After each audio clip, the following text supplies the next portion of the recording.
Here we are in my bee garden, and this is a foxglove, and I'm just showing you the big type of bumblebee that seem to like foxgloves.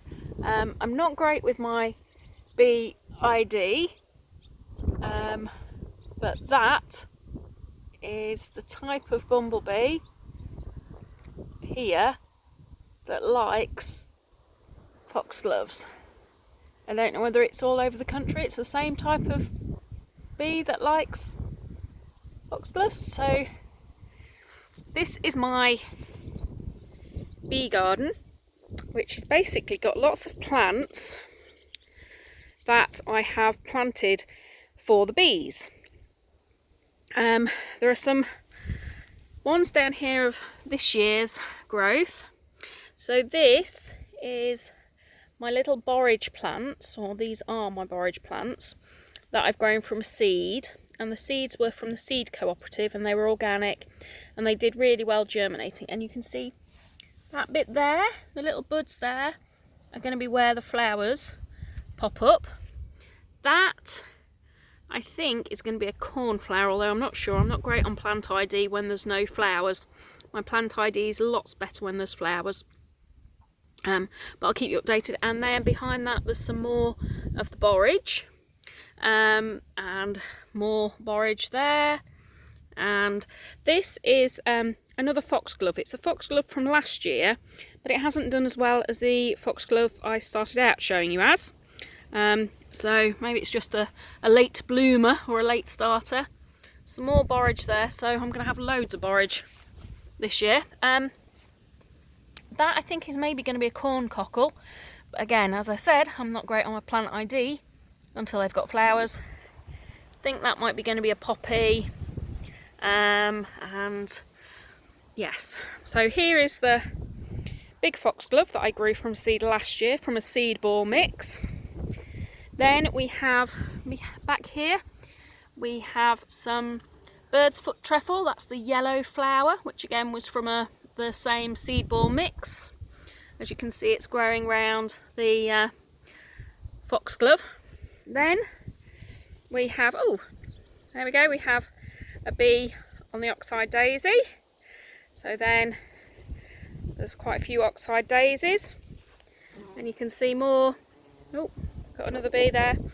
You can see more bird's foot trefoil in the back there, and I think that one that's not flowering yet, I think that's, I've got it in my head, wild marjoram, something like that, not sure. Then we go on to my borage, which the bees love. You might have seen that if you follow me on Instagram.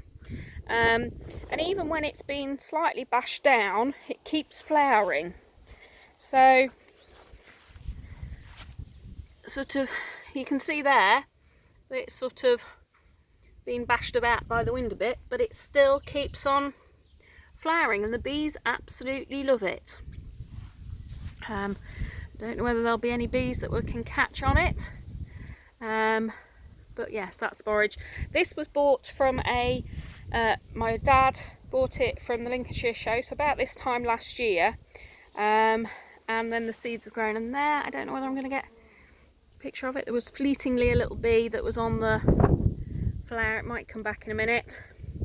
Then here we have what I think is meadow cranesbill. Now I can't, that's the purple flower there.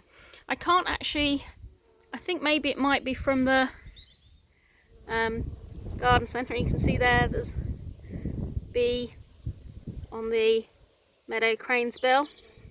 It might be from the garden centre, or it might be, oh, another one there, might be self-seeded, I'm not sure.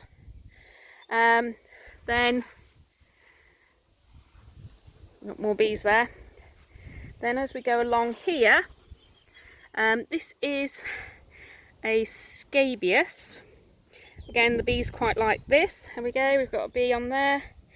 So, and I think this was either from the garden centre or might have been a donation from my mum, but they really do like that.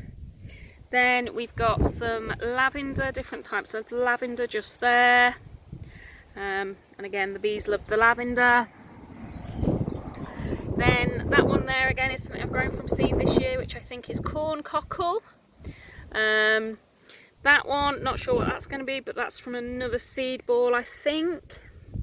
Then the back there, that's just coming into flower, is great knapweed, or greater knapweed rather, that I bought from a garden centre this year. Looking forward to it being out. And then one of my all-time favourites is the pot marigold, calendula. Lovely orange flowers there. Very easy to grow, grows almost anywhere. That's the flower, and then those are the seed heads that will be getting ready to dry to self-seed again. Calendula, you might know it from being in soaps, skincare products. It's very good for the skin. But all these plants are planted so that they are good for bees. So it's not always great to get cultivars from garden centres, but sometimes maybe that's all you can manage.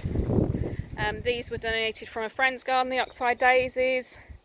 The borage that I grew this year from seed was very easy to grow, and that was from organic seeds from seed cooperative. And there you can see, as I said, the bees, even though it's a bit windy, are loving the borage. So if you've got any questions about bee friendly plants, I'll be doing some blogs about them in the future, or a blog about it, but I just thought I would do this little video showing you my lovely bee garden. Thanks for watching. Bye bye.